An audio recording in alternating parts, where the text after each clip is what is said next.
ট্রাম্পের সাথে সুবিধা করতে না পেরে পাগল প্রায় দশা ইউক্রেনের প্রেসিডেন্ট ভলোদিমির জেলেনস্কির।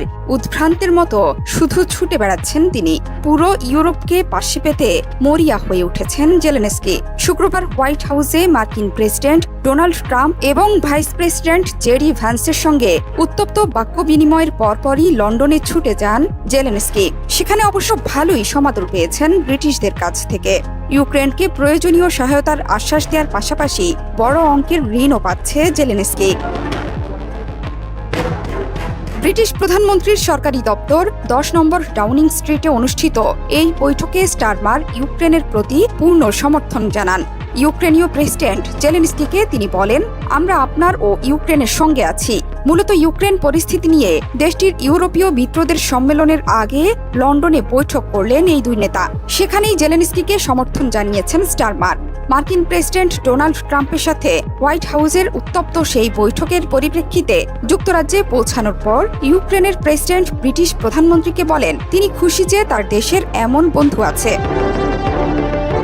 শুধু তাই নয়, ইউক্রেনের প্রতিরক্ষা সক্ষমতাকে সহায়তা দিতে $284 কোটি একটি ঋণ চুক্তিও করে ফেলেছে যুক্তরাজ্য এবং ইউক্রেন। রাশিয়ার আটকে রাখা সম্পদগুলোর লাভের অর্থ দিয়ে এই ঋণ পরিশোধ করা হবে।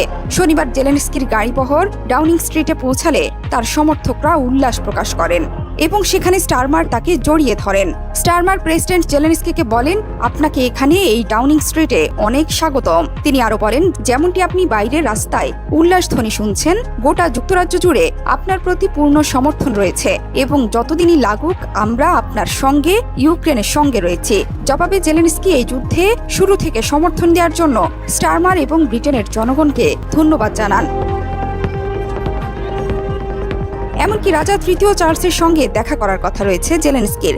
স্টারমার ও জেলেনস্কি প্রায় 75 মিনিটের মতো রুদ্ধদ্বার বৈঠক করেন এবং জেলেনস্কিকে গাড়িতে তুলে দেওয়ার সময় স্টারমার আবার তাকে জড়িয়ে ধরেন।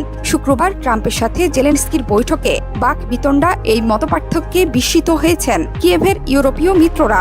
এছাড়া কিয়েভের দুষ্প্রাপ্য খনিজ সম্পর্কে কোনো চুক্তি স্বাক্ষর না করেই জেলেনস্কি ওভাল অফিস ছেড়ে যান। পরবর্তীতে এক্সে দেয়া পোস্টে ট্রাম্পের সমর্থন খুব জরুরি বলে উল্লেখ করেন জেলেনস্কি। এমনকি রোববার জেলেনস্কি কিয়েভের ইউরোপীয় সমর্থকদের সঙ্গে একটি জরুরি আলোচনায় যোগ দেবেন। সেখানে উপস্থিত থাকার কথা রয়েছে কানাডার প্রধানমন্ত্রী জাস্টিন ট্রুডোরও।